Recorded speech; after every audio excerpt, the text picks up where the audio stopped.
Yeah, Nightmares. Let's talk about it. So this one aired May 12th, 1997, 1 week later. And I'll tell you what was on TV that day, bro. The Baywatch series finale. Final episode of Baywatch. Um, no, I think it's Pam Anderson's last episode of Baywatch. Really? Did I misread Yeah, that? yeah, I think that's what it was. Wow. Okay. So Pam's leaving Baywatch. Excuse me. Yeah, so see you later, Pam. Yeah. But the Hoff, he's sticking around. If you want to see Probably. the I don't scene know. where she quits Baywatch, that was filmed for the show Pam and Tommy. So you can see a beautiful adaptation of that. Um, Well, yeah, so Hypnotize is still number one. You know, whatever you know. ABC, they were airing a miniseries adaptation of 20,000 Leagues Under the Sea, Logan. And listen to this all-star cast. Michael Caine and Patrick Dempsey. that's it. I thought you were gonna name like 5 people. No, just like the unholy duo of Michael Caine and Patrick Dempsey. The female lead was Mia Sara, who was like the lady from Ferris Bueller. I prefer. Really? Yeah, Wait, who is that? Mia Sara. Oh, I always said Mia Sarah. It could be Mia Sara, but it's spelled Sara. So I thought Sarah. Oh, okay, that really threw me for a loop. Um, anyway, the Great Miami Tornado. You get that one? I did notice that apparently a tornado almost hit downtown Miami, but didn't. Yeah, nobody died or anything. Yeah, Nothing happened. like I think like $500,000 in damages or something. who So cares? Fuck whatever. Florida. Uh, didn't I'll tell you what? Number one movie at the box office, Logan. Did you clock that? Fifth Element. Fifth Element. Yeah, Fifth Element debuted. Took number one home. Luc I've never seen that. Besson's. Maybe give that to me this week or something. I don't know. You just watch I'm it just yourself, give me whatever bro. you I want. gave you the Yeah. professional. That was my Luc Besson pick. Oh yeah. Yeah, so he's back with the Fifth Element. You get to see Chris Tucker doing some early comedy. You get to see Mila Jovovich's boobs in that. So pretty good. And number two at the box office, Father's Day, which I saw in theaters, which has Billy Crystal and Robin Williams getting contacted by Julia Louis-Dreyfus saying, "I have a son. He's one of yours. Go find him. He's on the run." And so they have to find him because he's left home to go on tour with the band Sugar Ray. Wow, that's Yeah. pretty good. Are they in the movie? Yeah, they They sure have to are. be. You get to see a Yeah, Sugar Ray concert in this they'll movie. do whatever. Hmm. Yeah. This was All before right, they is were that it? famous, too. This was pre-Fly. Fly Oh, wouldn't whoa, happen for another couple months. Yeah. that's pretty cool. Um, I have a birthday. Oh, hit me. Whose birthday is it? Are you familiar with the actor, the actress? People, should I say actor? Either Uh, way, man. Odea Rush. I've heard of that. Yeah, who is that? Well, most notably, most recently, Are you going to she was in say the fucking film. 13 Reasons Why? No, I'm not. Even Okay. better than that, believe it or not. She was in the film, the 2022 film, directed by Cooper Rafe. Cha Cha Real Oh my Smooth. She god. played like the girl that he would like go and sleep with all the Yeah. time. Oh, you mean the incredibly gorgeous woman who wants to have no strings attached sex with the lead? Yeah, great. Yeah, I think they make sense together. Yeah, she was like the love interest in the Goosebumps movie. Oh, okay. I haven't seen the Goosebumps movie. Yeah, She's in The Odd Life of Timothy Green. I'm looking her up now. well, All right. One you know what episode I of think Curb about Your whenever I hear that. Enthusiasm. What? What do you Whenever I got? hear that title, I think about the song to "How Did This Get Made." There's like a lyric in that song where they say Oh, "Odd Life of Timothy yeah. Green." The Odd Life of Timothy Green. Yeah, the rap Yeah, version of the exactly. theme song. Yeah. Oh, there's different versions. I only know Well, that version. I think. early in How Did This Get Made, they had like a fun, silly like theme song. It sounded like a theme song, but then like a fan. I like the rap version. I think I it's like fun. no, the rap version is great. I understand why they use that as their regular theme song now. Make Um, us a rap version of the franchise. We'll use it. well, P Dot did an outro once that was pretty good. I wonder if I could find that and send it to you. It's like it's a good little Would we rap. use it every time? He made We it use so different that music every time for the outro. what? I like that. We use different music every time for the No, outro. me too. I want that too. But we could use P Dot's little rap sometimes. It was good. All right. So I'll tell you what else. You want to know what went down on Monday Night Raw this night? Yes. Yes. It was the WWE debut of Rob Van Dam. Wow. Okay, The debut. That's the awesome. debut RVD. He defeated Jeff Hardy. Oh shit. Yeah, and apparently was managed by Jerry the King Lawler at this point, which I didn't remember. How long has Jeff Hardy been around? The Hardy Boys probably debuted in '97, so they're like new, maybe '96. Okay. Yeah. Okay. Um, then in the main event, Logan, the British Bulldog and Owen Hart retained the tag team championships. Against who? Well, it was sort of like a gauntlet match. There were a bunch of them. It was like the Oh, that's Blackjacks and the awesome. Headbangers and someone else. I don't know. No one that big. The Okay. All right. Yeah. All right. So that's what I got. All right. That's awesome. Great. Should we get started with the nightmares? Yeah, Nightmares. So this one's written by David Greenwalt, who's Green Vault. yeah, he's sort of our darker writer. He's the dude who later co-creates Angel. This is his first episode with no Angel. No Angel this week for either of these episodes. Yeah, that's right. I didn't even think about Angel. I Yeah. feel like we haven't had Angel for like. I don't think we had him in the computer episode either. Oh, that's so we haven't true. had him in a So little we've bit. got 3 consecutive no Angel episodes. He'll be in the next 2, I believe. When there's no Angel, we replace him with Hitler. You're right.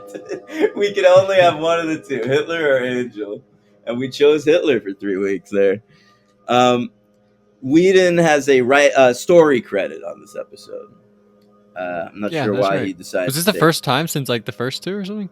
Yeah, pretty much, man. He's been giving everybody else the Wow. credit. Greenwald had previously written Teacher's Pet and the Angel episode. This is his 3rd episode of Buffy.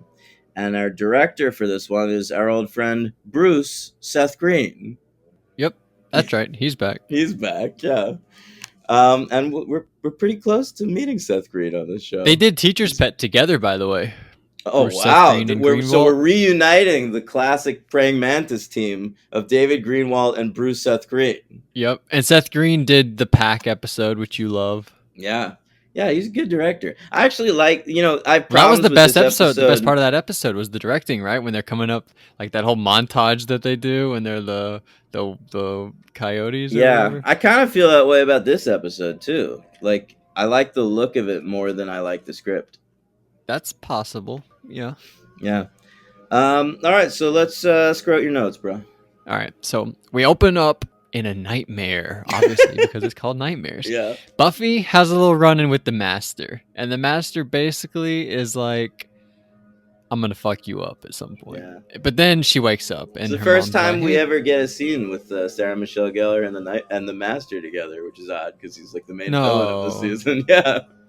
Really? Yeah, because Have they he's interacted at been all? trapped down there this whole time, dude. Oh yeah, that fucking bubble. Yeah. But yeah, I guess you're right.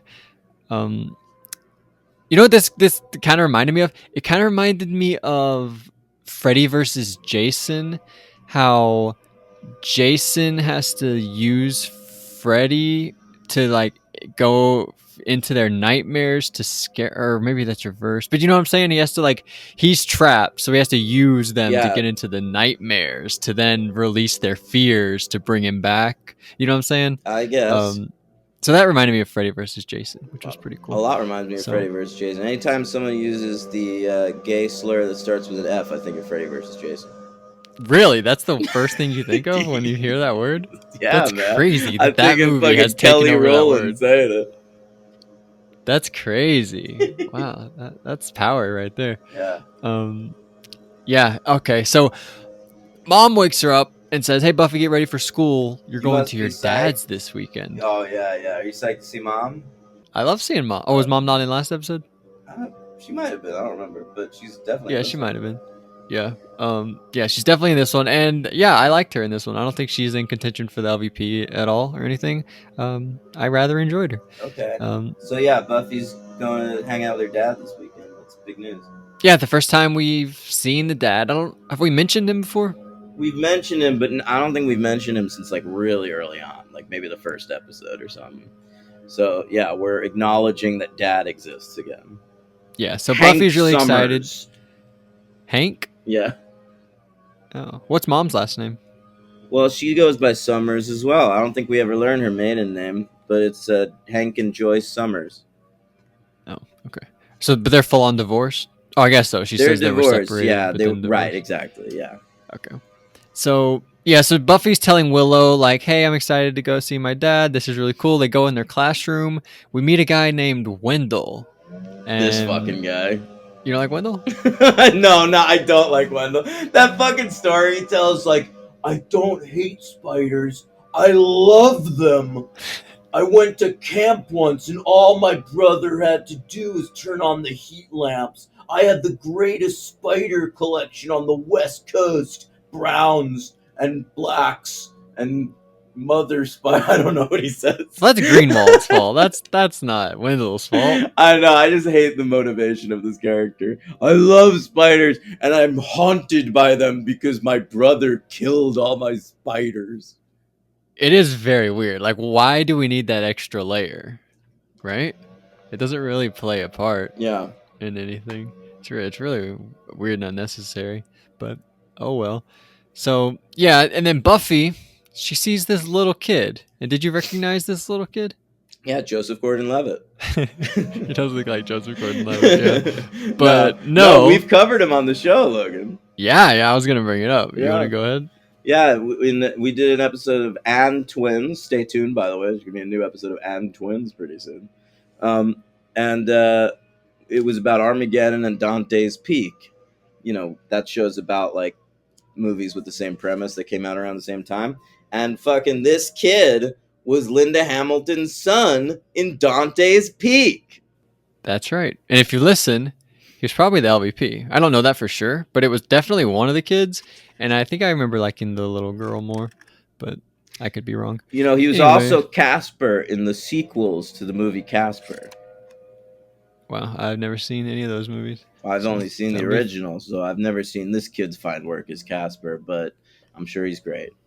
all right. So then we check in with the master again, and he's talking to Colin, and Colin's like, well, I guess Colin doesn't really talk that Who's much because Colin? he probably sucks at act. Oh, the anointed one. Oh, Sorry. the anointed He- one. Excuse me. You called him by. You're on first name basis with the anointed one. I like that. Yeah, we learned his name. I feel like we should call him by his name. Sure. But Master, he basically says like, "Hey, I'm gonna hack into their nightmares, and they're gonna bring me into the world or whatever, control their fears, whatever he says." I don't know. It's pretty stupid. And He's Colin not sucks. really saying that at all. Oh, what's he saying then? Well, yeah, you say Colin sucks in that scene? Well, I think they just realized that we're not gonna give him any lines. He's just gonna like nod at the Master. You know what they did though? They double tracked his dialogue so that he Yeah. sounds slightly creepy because he's saying it twice at the same time. Yeah, I forget he does talk in this episode. I think he started doing that the last time he was here, though. Okay. But yeah. But this isn't really like about anything. The master just has this long monologue. Like it's this very poetic monologue about like the two planks of this cross suffuse me with mortal dread, like that sort of shit. And yeah, I don't know. He's making a meal of it. Oh, I thought he was like, the fear that controls you is what binds you to the shackles of your destiny. I don't understand. Yeah, well, it is a lot of shit like that, but it doesn't really mean anything. So we get to school and we learn like the whole story about Wendell and how he loves spiders. By the way, there's one line that Xander says to Buffy. Xander, did he not do much in the last episode? I feel like we have not talked about Xander. Xander, Was he absent last episode? No, he got annoyed by Cordelia. He said the red rum thing. He was watching Sid. Oh, yeah? Yeah, he was around. Okay, I wanted to bring up a moment with Sid that I liked in the last episode. There's a moment actually with Xander where they're in the library, he's sitting there with Sid, and Xander stands up, walks over, grabs a book, and then when he goes to sit back down, Sid's gone. And I love that shot because you can tell the way they shot it was somebody's like sitting under the table, and as soon as Xander stands up, they just yank him and pull him under, and then he goes to sit back down. It's incredible. I love that moment. My favorite thing about that scene is when Xander gets spooked out that Sid is gone. They show Giles. He like starts like dancing around, like he's like sits at his feet or something. Yeah, he's really scared by that. Okay, like drops a book, I think. Yeah. Right. Yeah. Oh, but anyway, so Xander had a line in this episode where he's like, "Well, it doesn't really matter what's going on. Buffy's just gonna save the day, like always." And so I thought that this episode was gonna end where they were not gonna save the day. I thought this was gonna be like a downer episode, Mm, but they do save the day. They like defeat yeah. the baseball coach. Sanders has a lot of confidence in Buffy. Yeah, and it all paid out. I thought that was in there for I don't know. It seemed weird, You're but you're just too attuned to like reality TV editing. Because anytime they yeah, say something, someone's gonna like do awesome in an episode, they suck. yeah. I think that you're right. I like this one moment where Cordelia's like walking. She's like, "Hey, I don't really understand Cordelia and Buffy's relationship. Like, are they friends? I think They there's seem very friendly, I even though think they don't there's a like each other. respect between them because they like the way they dress and look and shit, but they're not Really? That's it? friends. Well, I think that's from Cordelia's angle, yeah. Wow. But I like the moment where she's like, "Hey, Buffy, we have a history test, so if you want to come and take it," and Buffy's like, "All right." So Buffy goes to the history test, but she can't find the classroom because Buffy's always skipping classes and going to be a vampire slayer. So I like that little touch. But it's also that their fears are coming true, and Buffy has this fear of fucking up in school, and Oh, really? That's what it was? yeah, I thought it was a joke about her being a slayer. that's why she's in the test after that, and like she breaks her pencil, and she can't even write down her name, and then she looks up at the clock, and like a half hour has passed. Yeah, I didn't even think that was part of the whole nightmare sequence. I well, just it thought is. that Then she looks she at was the like so fucking. freaked out. She looks at the door, and JGL is standing there. That's how you know. Yeah, that's crazy because the whole time I just thought he was JGL. We probably said the same thing in Dante's Peak. He does look like JGL. Yeah, Anyway, we see a girl go down to the basement. She sees a guy come out with she's like a going for a loaf of bread smoke for break. hand. Right. She goes to go smoke, and he comes out and he bops her over the head. And does she die? Is she dead? Yeah, I think she's no. They go into the hospital. They interview her in the Oh hospital. shit. Yeah. You're exactly right. Oh, that's where we go next. We go to the hospital. And I have a question. Was that girl thinking, why the fuck is my librarian here with a random student? What is going on right now? I did wonder that through that entire scene. It's crazy that she never acknowledged it. That has to be very. I can just imagine me if my librarian was just like another random. I would be so weirded out by that. Well, But they it's don't like make a it's deal like about the it. scene in Never Kill a Boy on the First Date where Joyce sees Giles and is like, "Man, the teachers are really fucking devoted in this school." But Right. yeah, Yeah, but she didn't acknowledge it. mm, Um. Yeah. So we get the whole thing with Lucky 19 or whatever. yeah, because the And here demon said "Lucky 19" before he whacked her with his loaf of bread arm. and we get a possible LVP here. I don't know if I will or not, but this doctor I thought was a pretty lame doctor because one, he reveals information about another patient that's in a coma, which I don't think you're supposed to do. Just like talk about other patients to like just random people in the hospital. I think that's a big no-no. And then also he says like a weird line, which is a TV show, but it made no sense. He's like, somebody's got to stop this guy. You know, it's just so weird to And me. Buffy goes, It seemed like a "Somebody will." somebody will. Yeah, Yeah, but I thought that guy was pretty weird and out of place. not a great character, sure. Does he come back? No, Hopefully. I don't believe so. We will see some more doctors. We'll spend some time in the Sunnydale I'm hospitals. sure. I wish they But were the same doctors. That'd be neat. well, I think that does like there's we meet a cop at one point, like just briefly, and then like the next season we see a cop again. It's the same cop, so they do shit like that, but not in this case because this All guy right. sucked. Was this a nightmare? Those tough guys were like talking about beating people up, and then their mom shows up and kisses him. Yes. Was that? Do you understand that this episode? Yeah, everything's basically a nightmare. Giles can't read, and fuck. Right. I guess I thought they started later than they started, but I knew the Giles thing, Yeah, obviously. and But Cordelia's hair is frizzy. Her well, comb that's not yet. breaks in her hair. Oh, but I guess yeah, this starts immediately because Xander goes into a classroom and he's in his underwear. And I have to Yeah. say, this should not be Xander's biggest fear. Xander looks pretty good. No, it's true. But he does have other fears. We see him that he's afraid of Oh, the clowns clown later in the episode. and He swastikas. also says that he's not afraid of spiders, but he would be spooked out if there were Nazis crawling all over his face. And then we That's see the exactly right. swastikas. Yeah. He also, by the way, there's a line where, um, fucking when they're talking to Morgan and Xander calls spiders insects. And of course, not Yeah, Morgan. Morgan's the he gets previous all episode. What's the defensive. character of this? Wendell.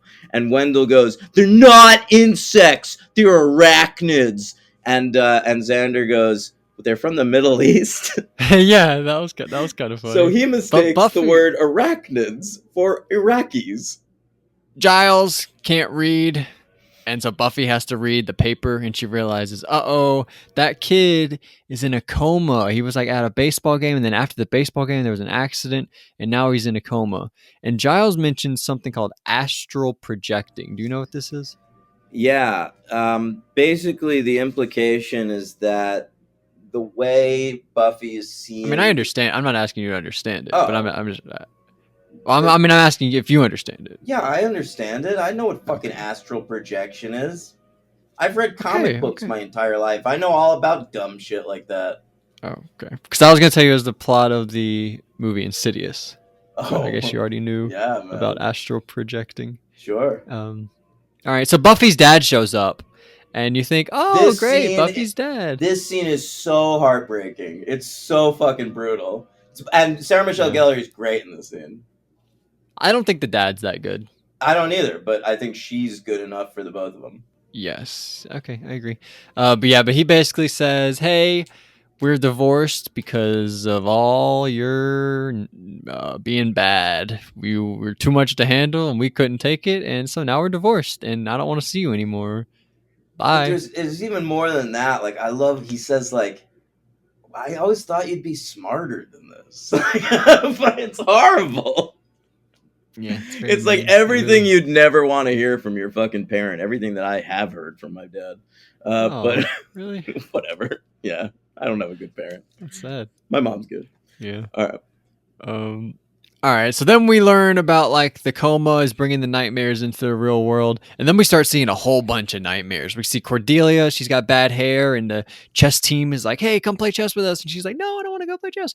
And then Willow has to like sing a song in front of everybody. Oh Xander, we talked about yeah, it. How? she's doing like Puccini. Like she's in a Puccini Oh opera. wow. Yeah. Ooh ah. What's And that? then Roman Reigns? Pacino. Oh, No, it's Pacino. Pacino. Got And it. then yeah, Xander has like the chocolate and the clown. You get like gets led to a clown, which is Yeah, pretty there's scary. apparently a spooky clown at one of his early birthday parties that still kind of haunts him to this day. You know this whole scene, this whole like sequence sort of reminded me of was the 2017 It movie. Like there's like a whole part in Sure. that movie where it's just like they're walking through seeing all their fears, and it's basically just this part of this episode, but in a movie. So Shout out like to Annie Xander. Muschietti saw Shout out. this. He's the only one in the entire episode that really fights back at his fear. He punches his clown guy in the face. Um, really? He's the only Yeah. one that fights back. Yeah. I guess so. What if we check back in with Giles? He's trying to learn how to read again. He's trying to That would be reteach himself great. how to read. Just retraining That'd himself how to read. that'd be really good. Um, and then Buffy and Billy is the little boy. Yeah. She's like walking with him. He's like leading her to like where to go, and they end up going like we like transport from night or from daytime at the school like noon to now we're in a cemetery and it's nighttime. Yeah, and I That's like pretty when you scary. see the cemetery from across the street where it's like it's Yes, that's daylight cool. where they're I mean, it's standing, pretty but they lame can looking, but see. it's cool. Well, yeah, I mean they have like $5 to do it, but it's Yeah, a good idea. Yeah. no, yeah, I really enjoyed that. And so yeah, at the cemetery, the master shows up and he's like fucking knocks her out and tries to bury her alive. And they show up there, and Giles, this was like pretty dark stuff too. Giles's nightmare, I guess they all have multiple nightmares. Giles's other nightmare, aside from not being able to read, is that he's a failure and Yeah, Buffy's dead. failing to That's prevent his slayer's death. Yeah, it's pretty dark. yeah. And then Buffy pops up out of the grave and she's a Were you vampire. horned up like Xander? No, that was funny though. At the end, he's like, "I have a serious problem. Something's going on here." Uh, so then they realize we've got to wake up Billy, the kid that's in a coma. Once we wake him up, it'll stop all these nightmares. They can't like transport through the nightmares or whatever. I don't know. Whatever. So they go to the hospital and they wake him up. And then the baseball coach comes in and he's like, "Hey, Billy, I I'm glad you're awake."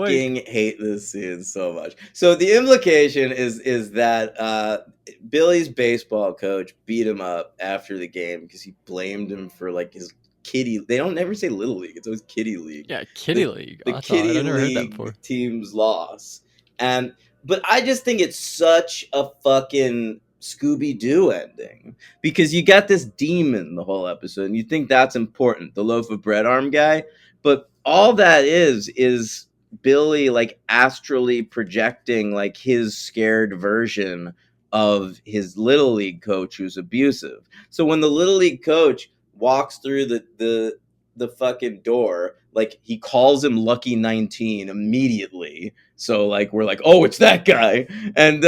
And it's basically like ripping off the demon's mask. Like it's been Coach Steve all along. What's going on? Yeah, and it doesn't really change anything uh, for me No, anyway. they literally like arrest this dude for like beating up the kid. Like they make a citizen's arrest.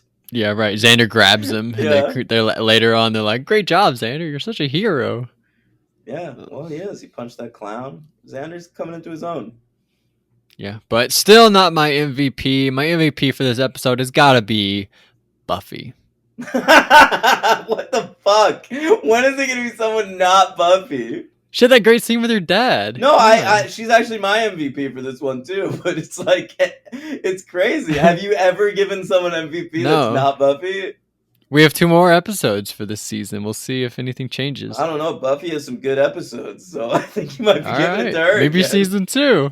Could be in season I 2. predict Cordelia will be my first non-Buffy pick. I think she'll make a strong comeback. Could happen. Uh, yeah. So, and who's your LVP? Oh, JGL. I'll give it 3 stars. I enjoyed Oh, it. me That was too. fun. I also give this one a 3. Yeah, I will go with JGL. Yeah. All right. So where do you rank this one? All right, I rank it between. I have it 6th place out of 10. I have it between the pack and Never Kill a Boy on the First Date.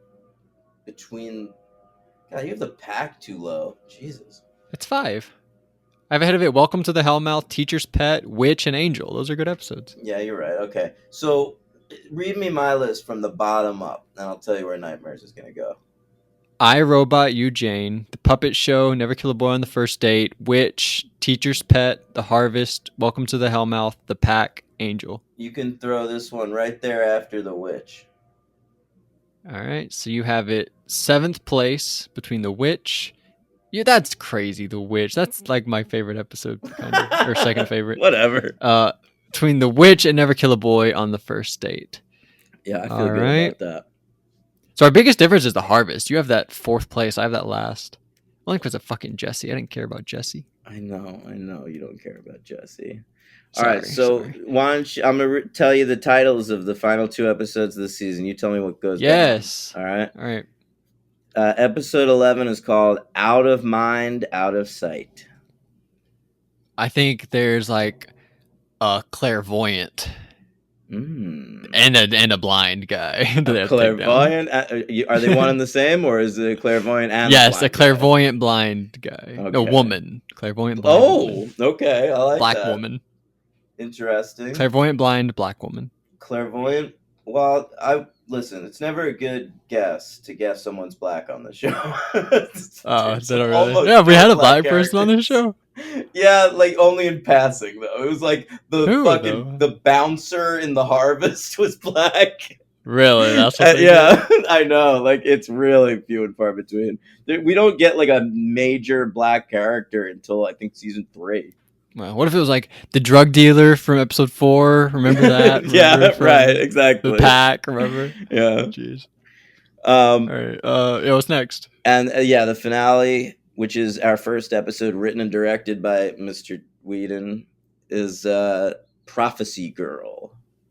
Okay, and that has to be like the season's coming to a head. The Master probably has just trying to get Buffy, right? That has to be where we're leading to. Yeah, I mean you're probably right about that one. Yeah. Um, yeah. So next week Does we'll Angel show back up? We get Angel. Angel I again. think Angel's in both of these episodes. He's certainly in the finale. All Um, right, that's good. but yeah, so we'll be wrapping up season 1 next Oh wait, let me week. refresh the Patreon. See if we got any questions or I don't anything think we while we did. were I get recording. notifications.